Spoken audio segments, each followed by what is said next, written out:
शुरू करते हैं अल्लाह के बाबरकत नाम से जो बड़ा मेहरबान और निहायत रहम वाला है। तमाम तारीफ़ें मेरे अल्लाह रब्बुल इज़्ज़त के लिए हैं। खौफनाक कहानियों के मुअज़्ज़ज़ नाज़रीन को मेरी तरफ से अस्सलाम वालेकुम।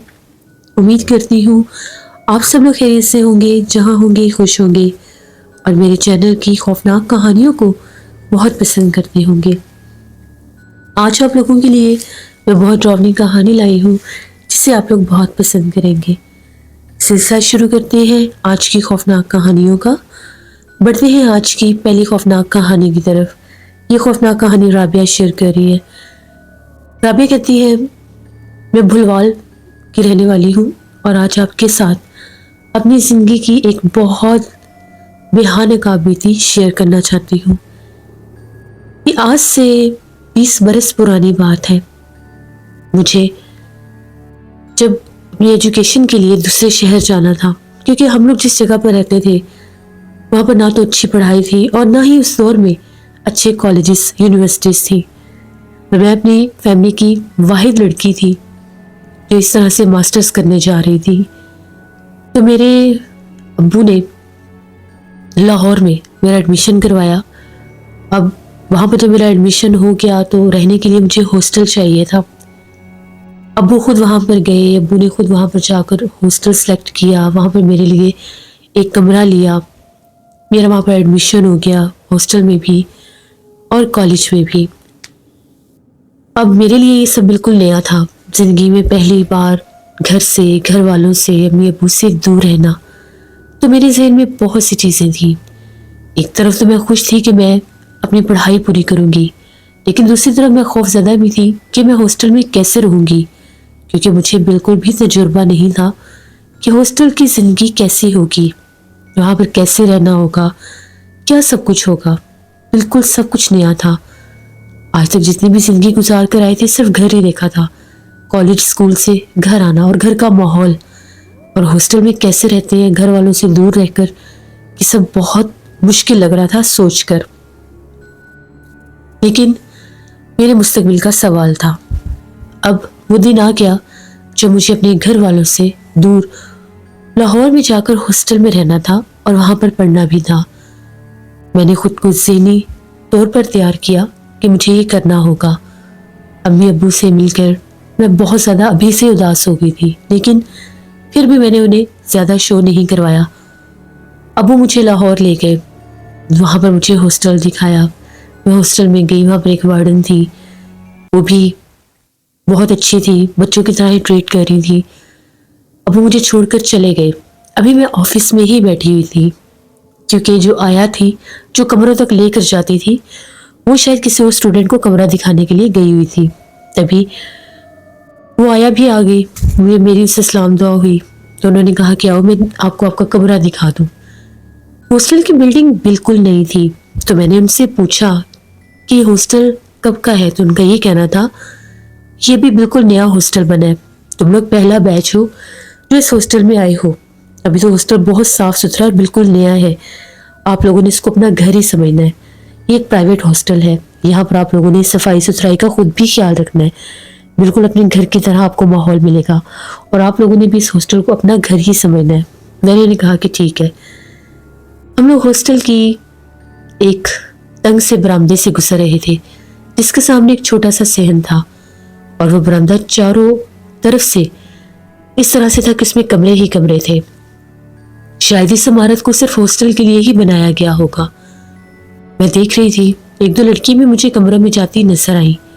बहुत ज्यादा अभी वहां पर रश नहीं था।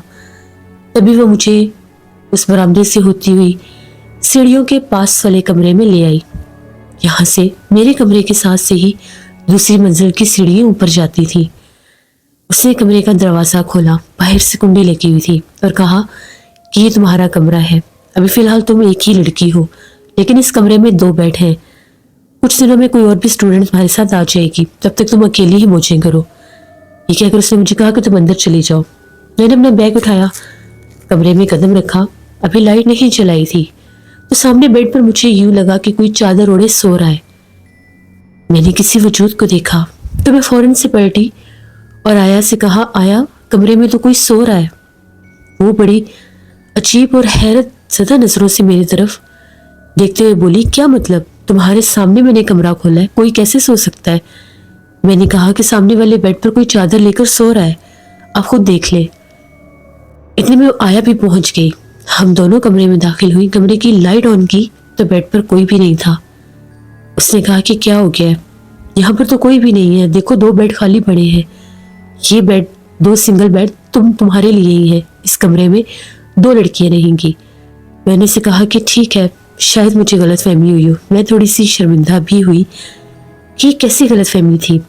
जो ही मैं कमरे में दाखिल हुई, सामने तो कोई लेटा हुआ था। भला खाली बिस्तर में और ऊपर कोई लेटा हो, साफ फर्क तो होता है। ये कैसे हो गया? यार, अपने आप से बातें करती करती मैंने एक साइड पर अपना बैग रखा, अपना सामान रखा, चारों तरफ कमरे को देखने लगी। हाँ, कमरा ठीक था, साफ सुथरा था, सादा सा था।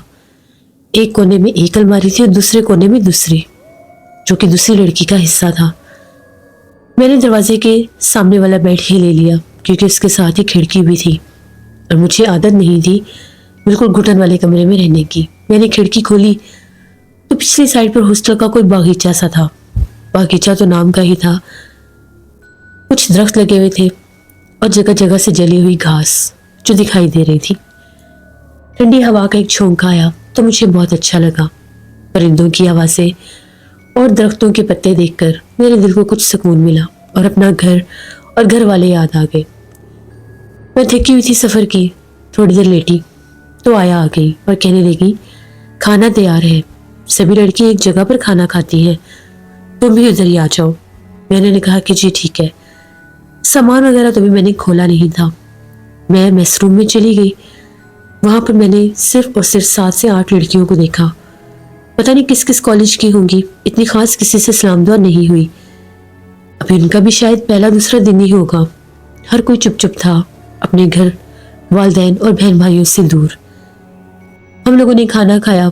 मैं उठी, आया से वॉशरूम का पूछने लगी तो आया ने वॉशरूम के बारे में बताया कि वो सामने बरामदे के कोने में लेफ्ट साइड पर जाओगी तो सामने वॉशरूम का हिस्सा है। मैंने कहा कि ठीक है। मैं अपने कमरे में गई। वहां पर जाकर मैंने अपने कपड़े निकाले, वॉशरूम में गई। वॉशरूम तो बहुत दूर था मेरे कमरे से। मुझे बड़ा अजीब लगा कि रात में कैसे इतनी दूर अकेली होंगी, लेकिन मजबूरी थी, घर वाला माहौल तो था नहीं। वॉशरूम से फ्रेश हुई, वजू किया, कमरे में आ गई। आकर इशा की नमाज पढ़ी। मुझे नींद आ गई थी, मुझे सोना था। मैं सो गई। अभी मुझे नहीं पता रात का कौन सा पहर होगा। कमरे की कुंडी लगी हुई थी। मुझे ऐसा महसूस हुआ जैसे कमरे की कुंडी खुली है। कुंडी खुलने की आवाज़ मखसूस थी। मेरी आँख खुल गई। नींद तो पहले भी इतनी ज़्यादा नहीं आ रही थी, नई जगह थी। मैंने सर उठाकर देखा तो कोई भी नहीं था। कमरे में 0 बल्ब जल रहा था। कुंडी लगी हुई थी। मुझे लगा साथ वाला कोई रूम होगा। तभी मैं फिर सो गई। अब ऐसा लगा जैसे सीढ़ियों से बड़े आहिस्ता आहिस्ता कदमों के साथ कोई नीचे उतर रहा है। जबकि मेरी नॉलेज के मुताबिक अभी सिर्फ और सिर्फ जितने भी रूम थे वहाँ पर, अभी जहाँ पर ग्राउंड फ्लोर था, जहाँ पर मेरा कमरा था, वहीं पर सभी लड़कियाँ थी। अभी दूसरी मंजिल पर तो कोई कमरा काबिल इस्तेमाल था ही नहीं। फिर मुझे लगा कि शायद कोई लड़की वैसे ऊपर गई होगी। मैंने गौर नहीं किया। आंखें बंद करके सोने की कोशिश करने लगी और मुझे कुछ हद तक नींद आ भी रही थी। तभी एकदम से एक झटके से मेरी आंख खुली। मुझे लगा जिस तरह से मेरे हाथ के ऊपर किसी ने हाथ रखा है। वो एहसास, वो लम्स बहुत ज्यादा वासे था। मैं उठकर बैठ गई। चारों तरफ देखा, कोई भी नहीं था। मैं थी भी थोड़ी सी डरपोक किस्म की। मेरा दिल बहुत जोर से धड़कने लग गया कि ये क्या, आज तो पहली रात है, जितना डर क्यों लग रहा है। मैं उठी और मैंने कमरे की मेन लाइट ऑन कर दी और आकर बिस्तर पर लेट गई और टिकटिकी बांध के छत की तरफ देखने लगी कि ये हाथ किसका था। पता नहीं, अजीब सा लग रहा है मुझे इस कमरे में। डर भी महसूस हो रहा है। थोड़ी देर के बाद मुझे बहुत शदीद नींद आ गई और मैं सो गई। सुबह मेरी आंख खुली तो मैंने टाइम देखा, 7 बज रहे थे। 8:30 बजे मुझे कॉलेज पहुंचना था। मैं जल्दी से उठी, यूनिफॉर्म चेंज किया। नाश्ते का तो मुझे भी कुछ पता नहीं था। किचन में गई, आया से पूछा तो नाश्ता तैयार था। मैंने नाश्ता भी किया और जल्दी से अपनी कॉलेज वैन का इंतज़ार करने लगी। कॉलेज वालों को भी पता था कि ये हॉस्टल है और वहीं से पिक एंड ड्रॉप करना है। कॉलेज वैन ही हमें हॉस्टल से लेने आती थी। मैं अपनी वैन में बैठकर कॉलेज चली गई। कॉलेज आकर मेरा दिल बहुत खुश हुआ। बहुत बहुत प्यारा कॉलेज था और लड़की भी बहुत अच्छी थी। कैसे दोपहर हुई, कैसे दिन गुजर गया, सब बहुत अच्छा था। और वहाँ पर एक लड़की मरियम से मेरी दोस्ती भी हो गई। वो मेरे साथ ही बैठी थी। वो लाहौर की ही रहने वाली थी। छुट्टी के बाद मैं वैन का इंतज़ार करने लगी। वैन मुझे हॉस्टल लेकर आई तो मैं थकी हुई थी, भूख भी बहुत सख्त लगी थी। मेस तैयार था। मैंने मेस से खाना खाया और उसके बाद आकर सो गई। असर के टाइम मेरी आंख खुली तो मैं वजू करने गई। मैंने नमाज पढ़ी। मुझे अपने कमरे में अपनी चीज़ों में कुछ रद्दो बदल महसूस हो रहा था। मुझे समझ में नहीं आ रहा था कि मेरी चीज़ें, मेरे जूते दूसरे बेड की तरफ किसने उठा कर रखे, जबकि मैंने अपनी बेड साइड पर, अपनी कैबिनेट साइड पर अपनी चीज़ें जोड़ी हुई थी। मेरी चप्पल, मेरी बाकी जो इस्तेमाल की चीज़ें थी वो सारी राइट साइड पर थी। लेकिन मुझे कमरे में चप्पल ढूंढते ढूंढते जब बेड की दूसरी तरफ जाकर देखना पड़ा तो मेरी चप्पल तो दूसरे बेड की तरफ पड़ी थी और एक पाँव ऐसा था जैसे किसी ने पहनकर उतारी हो, आगे पीछे। ये सब क्या था? मैं तो उस बेड की तरफ गई ही नहीं। कुछ समझ में नहीं आ रहा था। फिर मुझे लगा कि शायद किसी ने रूम की सफाई की होगी, उन्होंने ना इधर उधर रख दी हो। मैंने इस बात पर इतना गौर नहीं किया। मैं सो गई। असर के टाइम मेरी आंख खुली। अभी मैं सिर्फ उठकर बैठी ही थी। मुझे वजू करने जाना था। मुझे बाकायदा लगा कि साथ वाले बेड पर कोई बैठा है। जैसे दोपहर होती है और हम लोग रूम लाइट ऑफ करके सोते हैं लेकिन खिड़कियों से हल्की हल्की रोशनी आ रही होती है, वैसा ही माहौल था। बेड के ऊपर मैंने किसी को बैठे देखा तो मेरे मुंह से निकला, कौन है वहां पर? फिर गौर करके देखा तो कोई नहीं था, लेकिन वहां से एक वजूद था जो बिल्कुल सामने बैठा हुआ था। वो कहाँ गायब हो गया? मुझे तो कुछ समझ में नहीं आ रहा था कि ये माजरा क्या है। मुझे कौन नजर आ रहा है इस कमरे में? मैं उठी, जाकर वजू करके आई, नमाज पढ़ी। अब जब मैं हॉस्टल के इस कमरे में नमाज पढ़ी थी, खाना का रुख तो मैंने उसी दिन आया से पूछ दिया था जब मैं वहां पर आई थी। जय नमाज भी मैं घर से लेकर आई थी और मेरे पास कुरान पाक भी था।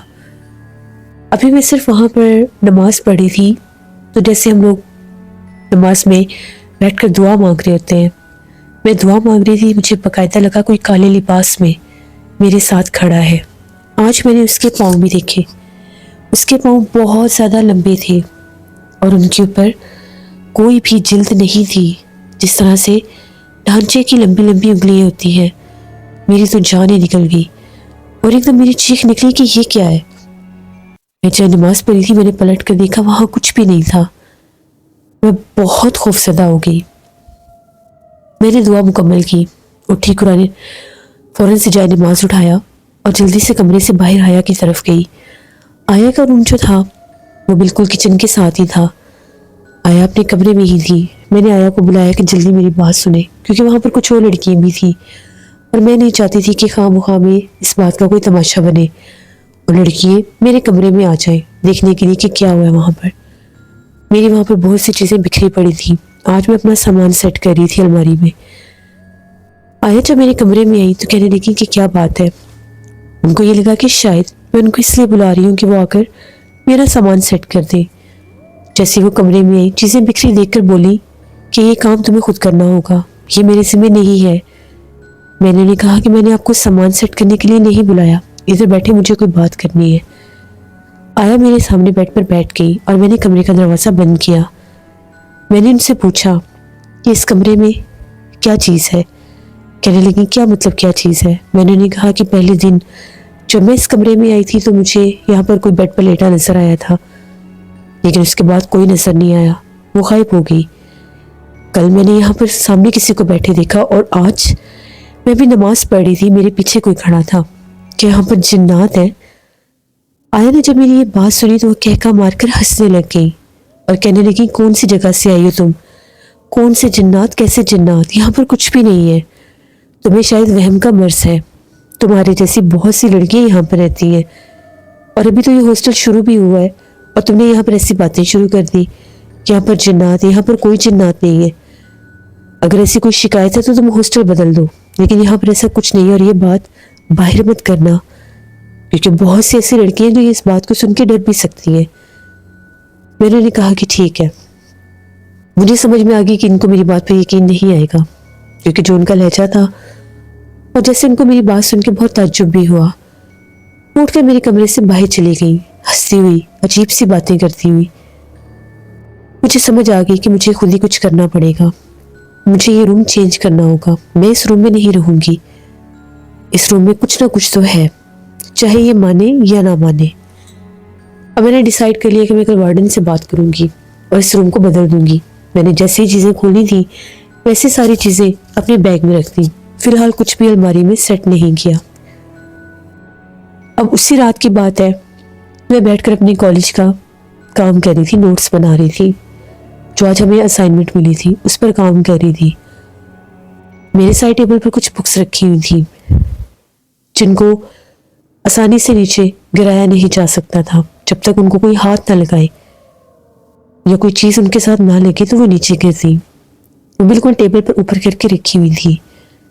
तभी लिखते लिखते एकदम से कुछ गिरने की आवाज आई। मैंने देखा तो दोनों किताबें जमीन पर गिरी हुई थी।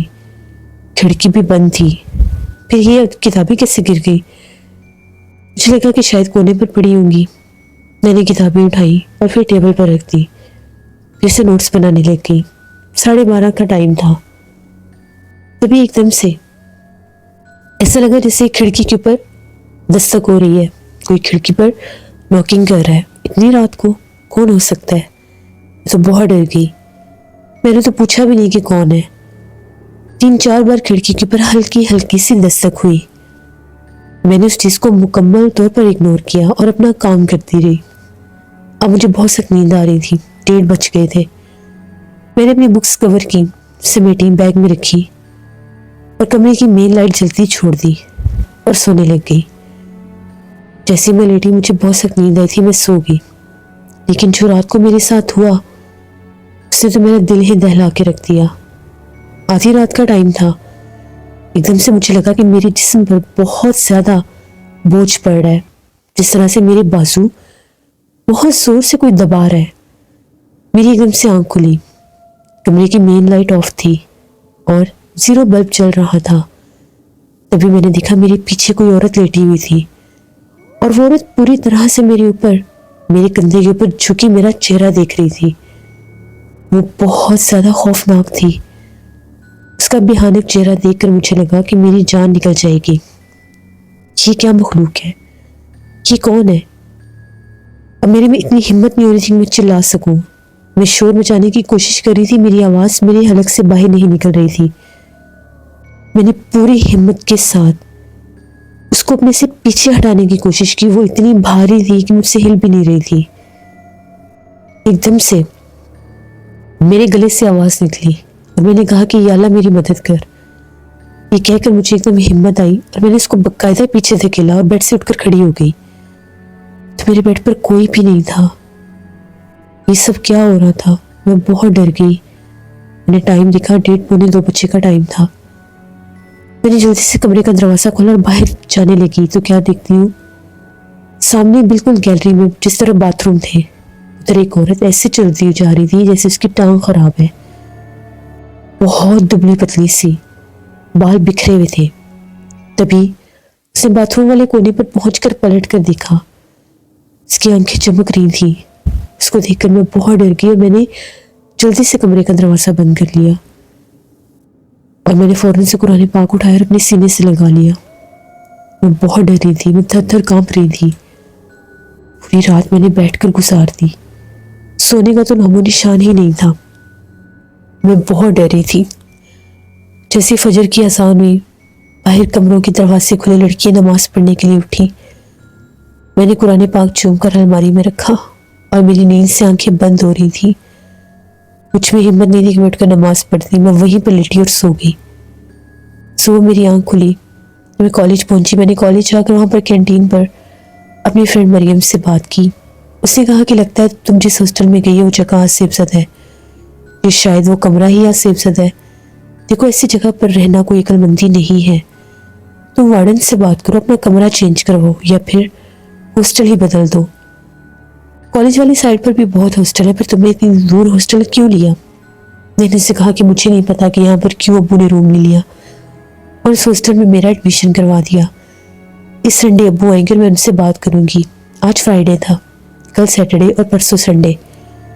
परसों अब्बू ने मुझे मिलने आना था, कुछ सामान देने आना था। मैंने अब्बू से बात करनी थी। क्या छुट्टी होगी, मैं वापस आ गई हॉस्टल में। मैंने वार्डन से बात की कि मैम मुझे इस कमरे में नहीं रहना, मुझे इस कमरे में अजीब सा फील होता है जैसे इस कमरे में कोई है। और मुझे बहुत दफ़ा एक औरत भी नजर आई है, जैसे मैं सोई हुई हूँ तो मेरे पीछे आ गई है। तो मैम कहने लगी कि आप कैसी बातें कर रही हैं, बहुत सी लड़कियां यहाँ पर, आज तक किसी ने कंप्लेन नहीं की, फिर आप कंप्लेन क्यों कर रही हैं? अभी आपका रूम नहीं चेंज हो सकता। अभी जो रूम आपको दे दिया गया आपको इसी में रहना होगा। नेक्स्ट मंथ से आपका रूम चेंज हो सकता है, वो भी अगर कोई नए स्टूडेंट आएंगे तो, क्योंकि यहाँ पर हम लोग जब एडमिशन करते हैं तो हम लोग रूम बुक कर देते हैं और उसका जो रिकॉर्ड है वो मेन ऑफिस में चला जाता है। तो मैं अभी आपका रूम नहीं बदल सकती। ऐसी बातें सोचना छोड़ दें और अगर आप कोई ड्राउनिंग कहानियां पढ़ती हैं तो उनको भी पढ़ना छोड़ दें। बड़ी सख्त लहजे में बोल रही थी, जबकि जब मैं पहले दिन आई थी तो वो बहुत अच्छे से ट्रीट कर रही थी। मुझे यकीन हो गया कि यहाँ पर तो कोई भी नहीं सुनने वाला मेरी, अब अब्बू से ही बात करनी पड़ेगी। मैंने एक लड़की से बात की कि तुम मेरे कमरे में सो जाओ आके। उसने कहा कि नहीं, यहाँ पर अलाउ नहीं है, मैं तुम्हारे रूम में नहीं आ सकती। सिर्फ कंबाइंड स्टडीज के लिए हम एक दूसरे के कमरों में जा सकते हैं, अपने रूम से दूसरे रूम में जाकर सोने की परमिशन नहीं है। ऐसा ना हो कि हमें हॉस्टल से निकाल दिया जाए। सॉरी, मैं नहीं आ सकती। उसने भी मना कर दिया। आज फिर मैं कमरे में अकेली थी, बिल्कुल पढ़ने को दिल नहीं चाह रहा था, अजीब सा डर लग रहा था। कुछ देर मैंने कोशिश की, बुक्स खोल कर बैठी, जितना पढ़ा गया उतना तो पढ़ लिया। उसके बाद बुक्स बंद कर दी और बिस्तर पर लेट गई।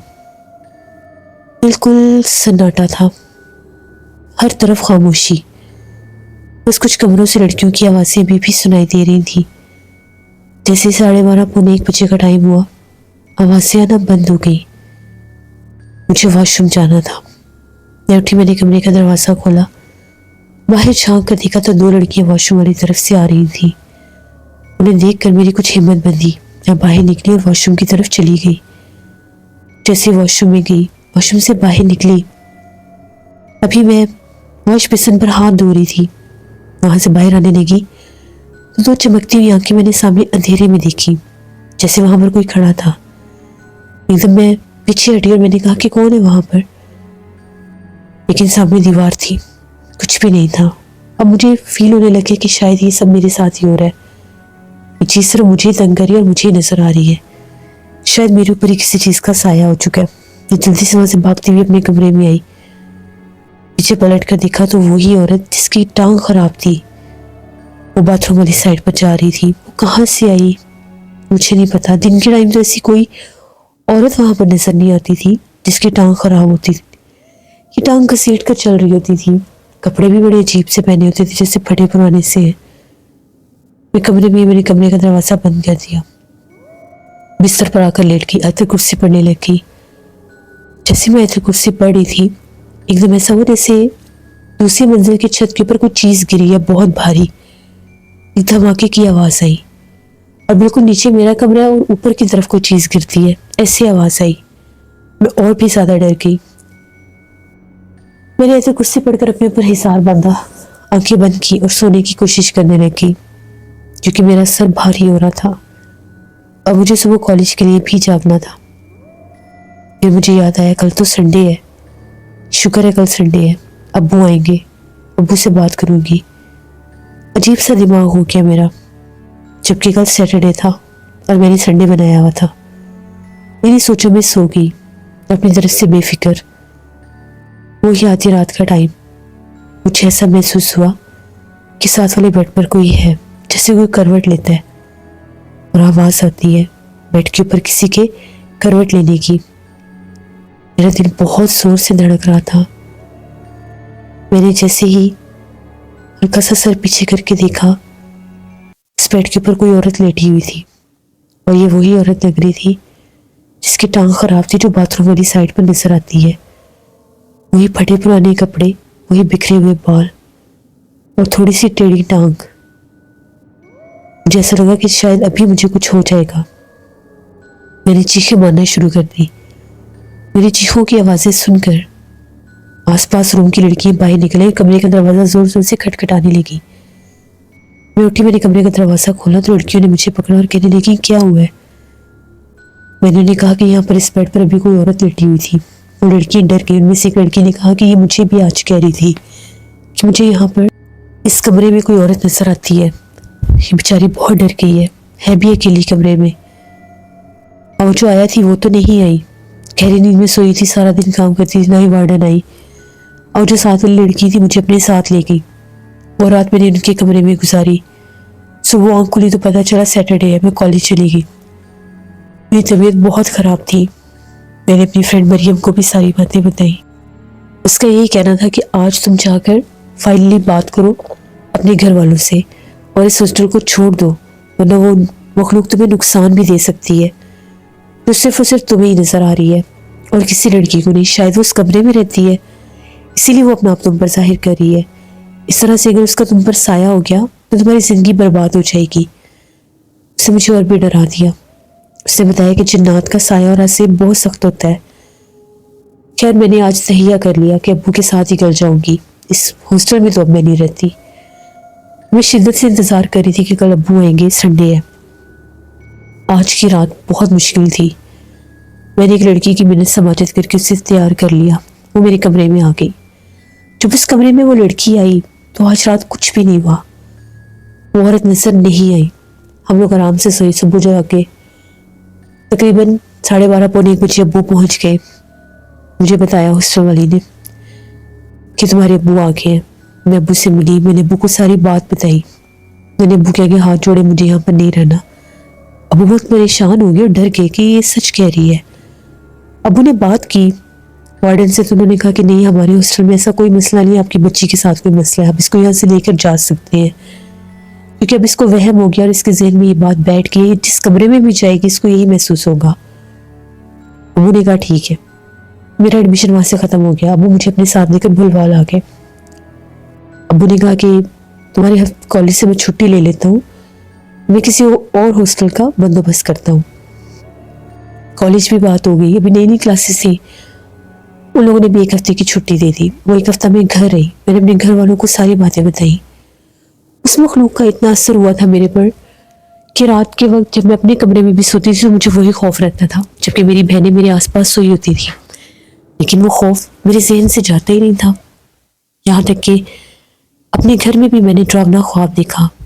मुझे ऐसा लगा मैं उसी कमरे में हूँ और उस कमरे में वही मखलूक है जिसकी टांग खराब है। वो एकदम कमरे में नमूदार होती है और मुझे कहती है कि अगर तुम इस कमरे में ज़्यादा देर रहती तो मैं तुम्हें जान से मार देती। मैंने पहले भी इस कमरे में एक लड़की की जान ली है, उसको मैंने मौत के घाट उतारा है और मैं इसी कमरे में रहती हूँ। ये हॉस्टल पहले एक अस्पताल था। यहाँ पर जो भी मरीज आता था मैं उसको जान से मार देती थी। अच्छा हुआ जो तुम यहाँ से चली गई। वो बहुत भयानक कहका लगाती है। मेरी आंख खुल गई। उठकर बैठ के मैंने देखा मैं तो अपने घर में थी। अल्लाह का शुक्र अदा किया। अपनी बहनों को देखा, अम्मी को देखा, पानी पिया और सो गई। सो मैंने ये ख्वाब अपनी अम्मी को भी बताया।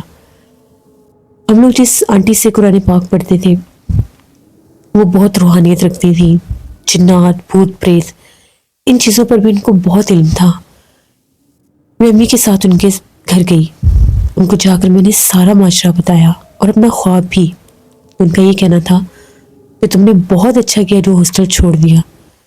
जिस कमरे में तुम रहती थी उस मखलूक का बसेरा उसी कमरे में था और जो तुम्हें ख्वाब आया वो हकीकत में चीज़ तुम्हें नजर आई और उसने अपना आप तुम्हें बता दी है, क्योंकि तुम्हें बाथरूम वाली साइड पर भी वो नजर आती थी और पहले दिन भी तुम्हें कमरे में नजर आई।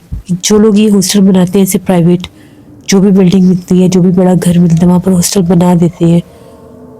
उन लोगों को इस बात से कोई गर्ज नहीं होती कि वहाँ पर रहने वालों के साथ क्या मामलात हो सकते हैं, क्योंकि बहुत से लोग जिन्नात के वजूद पर इस तरह से यकीन नहीं रखते।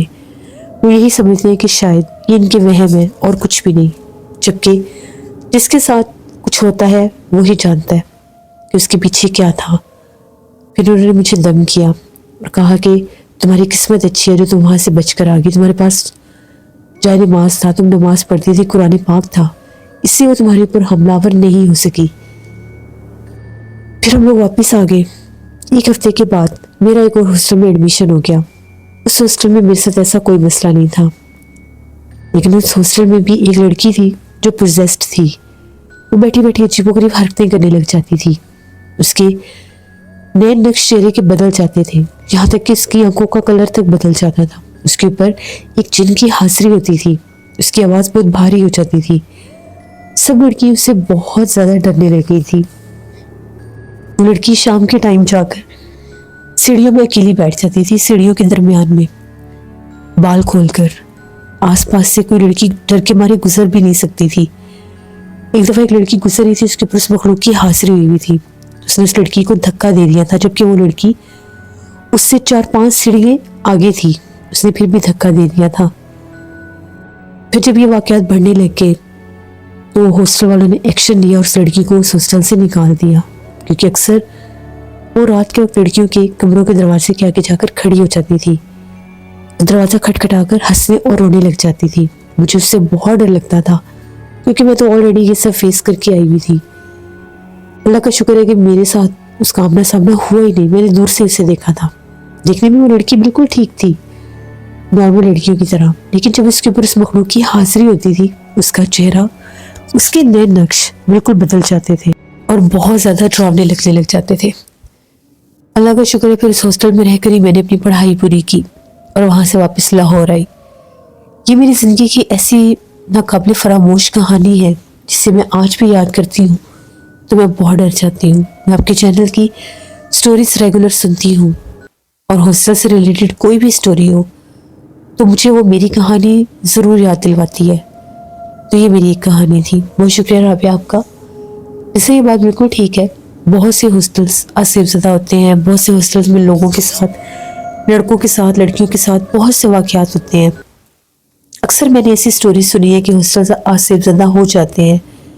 कुछ तो खाली रहने की वजह से, शायद वो इमारतें पहले पता नहीं किस इस्तेमाल में होती हैं जहाँ पर हॉस्टल बन जाते हैं, और बाज़ औक़ात कुछ ऐसे स्टूडेंट आते हैं, ऐसे लड़के लड़कियाँ आती हैं जिनके साथ ही मसले मसाइल होते हैं, फिर उनकी वजह से भी उन जगहों पर असरात हो जाते हैं। तो ऐसी बहुत सी वजूहात होती हैं जिसकी वजह से हॉस्टल्स भी आसिफज़दा हो जाते हैं। जब भी आप लोग किसी हॉस्टल में एडमिशन लें, पहले चेक करवाया करें, देखा करें, उसकी मार्केट वैल्यू देखा करें कि वो किस जगह पर है, वहाँ पर कितने स्टूडेंट्स हैं, कोई प्रॉब्लम तो नहीं है। और अगर आपको ज़रा सा भी फील हो कि आपके साथ कुछ अजीब हो रहा है, कोई अनदेखा वजूद आपको तंग कर रहा है, तो फ़ौरन से डिसीजन लेकर उस जगह को छोड़ देना चाहिए, क्योंकि ज़िंदगी से बढ़कर कुछ भी नहीं होता। ये थी आज की खौफनाक कहानी। अपने फीडबैक मुझे ज़रूर दें, आप लोगों को कैसी लगी। आप लोग भी अपनी खौफनाक कहानी शेयर कर सकते हैं डिस्क्रिप्शन बॉक्स में दिए गए ईमेल आईडी nasheenwar57@gmail.com पर। इसके अलावा आप लोग मुझे कमेंट बॉक्स में भी स्टोरी शेयर कर सकते हैं। इंशाल्लाह कल नाना जी की कहानियों में भी स्टोरी आएगी और पुरसरार वाक़यात पर भी। रमज़ान मुबारक की वजह से कुछ मसरूफियात बढ़ गई हैं, जिसकी वजह से डेली सारे चैनल्स पर मैं स्टोरी नहीं अपलोड कर पाती। आई होप आप इस चीज़ को अंडरस्टैंड ज़रूर करेंगे। जो लोग चैनल को विजिट कर रहे हैं, अभी तक चैनल को सब्सक्राइब नहीं किया, तो अगर आपको मेरे चैनल की स्टोरीज अच्छी लगती हैं, पसंद आती हैं, तो मेरे चैनल को सब्सक्राइब करें, मुझे सपोर्ट करें और मेरे चैनल की वीडियोस को आगे अपने फ्रेंड एंड फैमिलीज में भी शेयर करें, जिससे मेरी चैनल की जो है वो और भी, मेरा चैनल स्ट्रॉन्ग होगा और हमारी यूट्यूब फैमिली भी बढ़ेगी।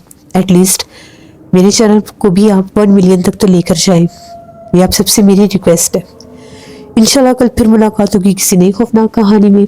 जब भी इस माह मुबारक में आप लोग अपने लिए हाथ उठाते हैं तो मेरी फैमिली के लिए, मेरे लिए और मेरे पाकिस्तान के लिए ज़रूर दुआ मांगा करें। जहाँ रहे खुश रहे। Thank you for listening my stories. Stay tune. Allah हाफिज़।